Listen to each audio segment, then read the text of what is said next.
Comment bien gérer son temps quand on est entrepreneur? Quand on a un business, quand on est chef d'entreprise, qu'on a la tête d'un business, le temps est la valeur la plus précieuse. Beaucoup mettent l'argent avant, mais ceux qui réussissent vraiment sont ceux qui savent bien gérer leur temps. Je vais vous expliquer pourquoi. Bienvenue ici, Johan Yanting, et aujourd'hui j'ai envie de vous donner quelque chose de fondamental qui est l'art de gérer son temps en tant que leader, entrepreneur, indépendant. Ça fait plus de 10 ans que je travaille sur le domaine de la gestion du temps. J'ai publié plusieurs livres sur l'efficacité, la productivité, j'ai donné des conférences sur la motivation, sur l'art d'arrêter de procrastiner, sur les process. Et aujourd'hui, j'accompagne les entrepreneurs, les indépendants, les dirigeants à gagner plus en moins d'efforts. Et surtout, je travaille énormément sur l'efficacité, la productivité pour que vous puissiez, vous et ceux que j'accompagne, s'épanouir et surtout être plus serein au quotidien, plus heureux. Et ça passe par la gestion du temps. Et d'ailleurs, si ce n'est pas encore fait, abonnez-vous, suivez les vidéos et les podcasts et je publie chaque semaine des contenus pour vous aider justement à gagner plus en un minimum d'efforts et avoir plus de temps libre. Et beaucoup d'entrepreneurs me disent, voilà, mon plus grand problème c'est le temps. J'ai pas assez de temps pour moi, pour mes proches, pour ma famille. Je travaille tout le temps, je suis débordé, je suis sous l'eau, je suis toujours dans l'urgence. Si vous rencontrez ça, il est temps de changer les choses. Ça va se faire sur des petits switches, je vais y arriver, très simple. Ces switches, c'est quoi? C'est réussir à changer de fonctionnement. On est très habitué à avoir des fonctionnements basés sur le fait de penser que travailler plus va vous faire gagner plus. Et sur une performance orientée sur l'effort, sur le fait de souffrir, sur le fait de toujours produire plus. Et vous savez quoi? Après 10 ans d'expérience dans le business, ça fait l'effet inverse. Ça fait l'effet inverse. De vouloir être dans cette démarche de toujours mettre plein d'efforts, ça fait qu'empirer les choses et on se retrouve dans une escalade à mettre plus d'efforts pour moins de résultats. Et on se retrouve tête dans le guidon et sous l'eau. Pourquoi je vous dis ça? C'est la différence entre travailler dur, travailler beaucoup et travailler intelligemment. Je ne dis pas qu'il ne faut pas travailler, je ne dis pas qu'il ne faut rien faire. Je dis juste que souvent, le grand challenge en tant qu'entrepreneur où le temps est limité et encore plus l'argent, c'est de réussir à gagner plus en le plus de temps possible, sur des temps courts, short terme j'allais dire, mais des temps courts, sur parfois des deadlines assez serrés. Parce qu'il y a toujours cette urgence. Mais ce qui fait que, justement, c'est l'art et la gestion du temps, c'est d'accomplir plus en moins d'efforts, en moins de temps. C'est ça être productif. Accomplir plus et fournir moins d'efforts. C'est un effet levier. Et pour cela, il faut être beaucoup plus malin et intelligent. Et je vais vous donner mon expérience de justement les erreurs que j'ai faites et ce qui a permis de faire la différence d'approche pour réussir à avoir cet effet levier. La première chose, et ça c'est fondamental, vous devez savoir vraiment gérer vos priorités. Votre priorité quotidienne et vos priorités de façon globale. Pourquoi? Parce que tant qu'on ne sait pas gérer ses priorités, on est dispersé. Et si vous courez après plusieurs lièvres en même temps, vous allez en attraper aucun.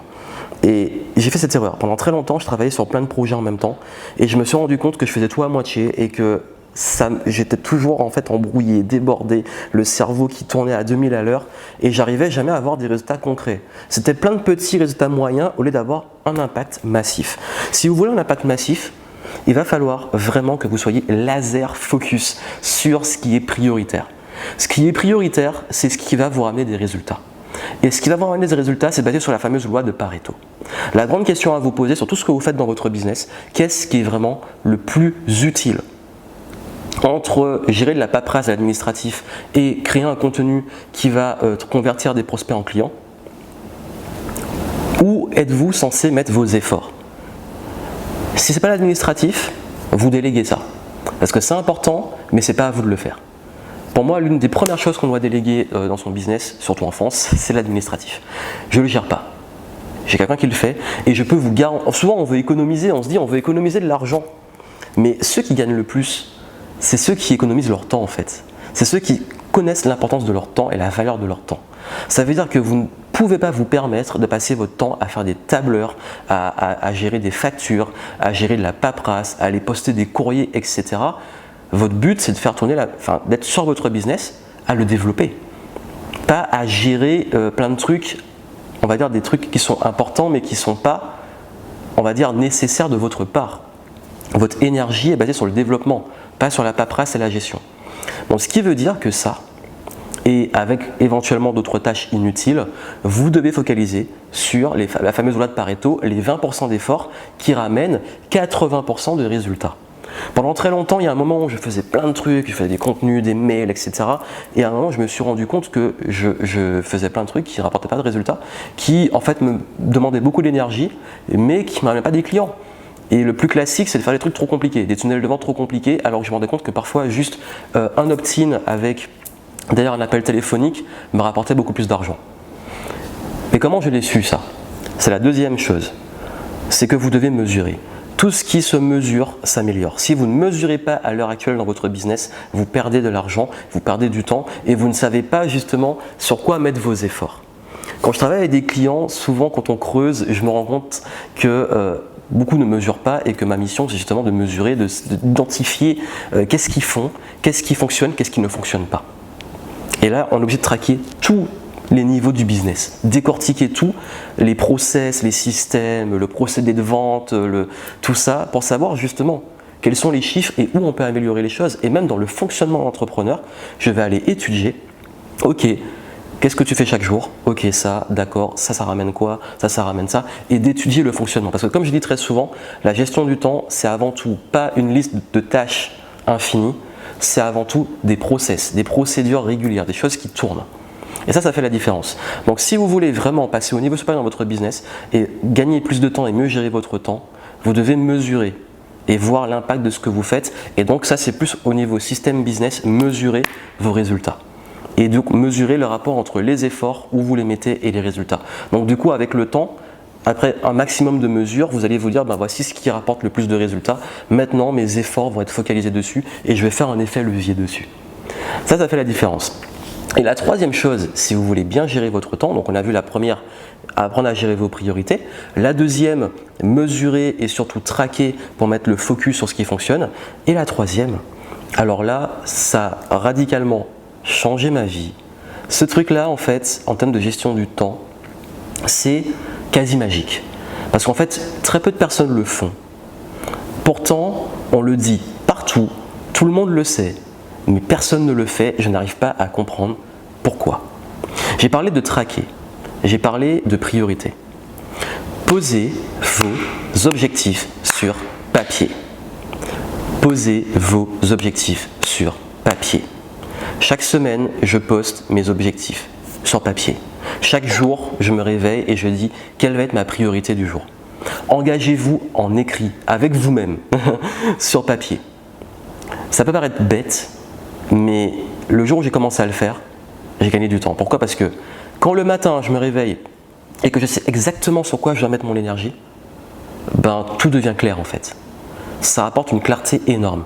Parce que si aujourd'hui je me dis que ma priorité est ça, ma priorité aujourd'hui c'est de tourner, je sais pas, X vidéos, ma priorité aujourd'hui c'est d'envoyer tel email, la priorité aujourd'hui c'est d'appeler tel client, ben en fait, je vais mettre toute mon énergie et mes priorités dessus. Et tout le reste passe au second plan.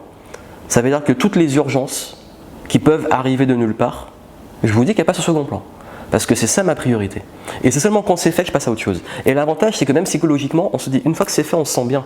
Voilà, j'ai accompli l'objectif du jour. Généralement, je le fais le matin, en première chose. Et du coup, c'est fait. Et on se sent plus zen, et on a plus de temps pour d'autres choses. Et ça, c'est très important. Et également, le dernier conseil que je vais vous donner pour bien gérer votre temps, c'est de vous poser des limites. Posez-vous des limites. Dites-vous, ok, il y a un temps pour travailler, il y a un temps pour vous. Accordez-vous des pauses, des moments pour vous. Accordez-vous également des moments de réflexion, des moments de sport, des moments pour vous évader un peu, des moments aussi de stratégie, de prise de recul. Bref, posez des limites. Parce que ça ne sert à rien de travailler tout le temps de façon bornée, toute la journée, et puis le soir on culpabilise, on se dit ah mais j'ai encore ça à faire, etc. Et on ne met jamais de limite. Ma limite, moi, c'est de telle heure à telle heure c'est pour bosser, et après c'est fini. L'ordinateur il est fermé, je bosse plus. Et ça change aussi la vie, parce qu'en fait on arrête de passer. En fait on a souvent, surtout quand on est entrepreneur, envie de combler le temps, parce qu'on culpabilise. On a envie de se dire si j'ai du temps, il faut absolument que je le consacre à bosser. Ben, ça fait encore une fois l'effet inverse. Beaucoup d'efforts, peu de résultats. Ce temps-là, Soyez discipliné, mais si justement vous avez des objectifs clairs, des limites que vous posez et que vous fonctionnez en système, que vous mesurez les choses et que vous savez gérer vos priorités, justement vous n'avez plus cette culpabilité parce que vous vous dites ce qui devait faire a été fait et maintenant je focalise sur la suite. Et quand on fonctionne comme ça, on devient beaucoup plus efficace et productif. Là, j'ai simplifié un peu les choses. Si vous voulez plus de détails, vous avez en description de la vidéo un lien vers une formation que je vous offre sur comment bien gérer votre temps en tant qu'entrepreneur. Et je vous montre tous les systèmes que j'ai mis en place. Je rentre dans les détails de comment gérer les priorités, de comment fixer les objectifs, de comment changer de mindset pour être plus efficace, les systèmes que j'utilise, de comment mesurer les résultats, de comment mesurer aussi vos routines et vous autodiscipliner. Tout ça, vous l'avez. Mais ce qui est très important, ce que vous devez retenir avant tout, c'est que si vous voulez bien gérer votre temps, ça passe par un concept que votre temps est précieux et que vous ne voulez pas le perdre parce que vous ne pouvez pas le récupérer. Et quand on sait qu'on ne peut pas perdre ce temps, on consacre ce temps à ce qui est important.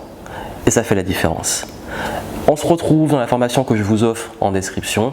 Abonnez-vous si vous voulez un maximum de conseils pour gagner plus en moins d'efforts dans les prochaines vidéos. J'en publie régulièrement. Et moi, je vous souhaite plein de succès. À très bientôt.